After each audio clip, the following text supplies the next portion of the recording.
These are the 3 reasons to make sure you've actually funded your revocable living trust. I'm Taylor Kaspar, estate planning attorney here in Minnesota, and I help parents make empowered choices so that they know the right people would care for their children if they weren't able to.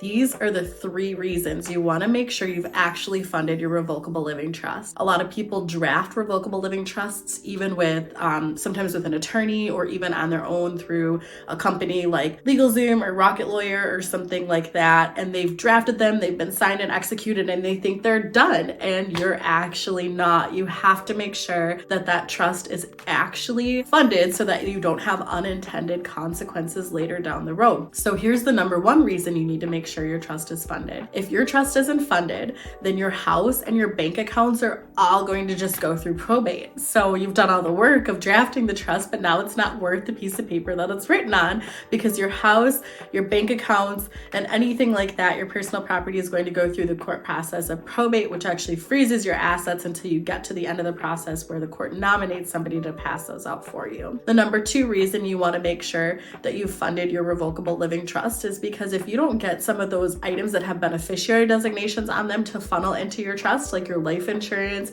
your retirement accounts, your investment accounts, things of that nature, well, it's likely that your beneficiary designations are out of date and don't match what you've actually written into your revocable living trust. So the outcome of that might be vastly different than what you intended in your revocable living trust. The number 3 reason to make sure that you funded your revocable living trust is that because even if you have those beneficiary designations done, or if your assets do go through probate, they go through the court process, and we get to the end of it and we finally have those distributions ready to be made, all those distributions are just going to go outright, meaning they're just going to go 100% to whoever, it gets appointed to or who was named in its entirety. That means if you have minor children or, younger adult children who are 20, 21, 22, whatever the age is for you, and you've written something different in your trust, like you don't want your children to get the full amount till they're 30 or 35 or whatever distribution you've put together, none of that's going to matter. None of that's going to be honored, because once it goes through the probate court or once it has beneficiary designated and it gets passed out that way, your 20, 21-year-old, here you go. Here's your $500,000. Here's your $1 million. Here's whatever that amount is that you left them outright all at once in a lump sum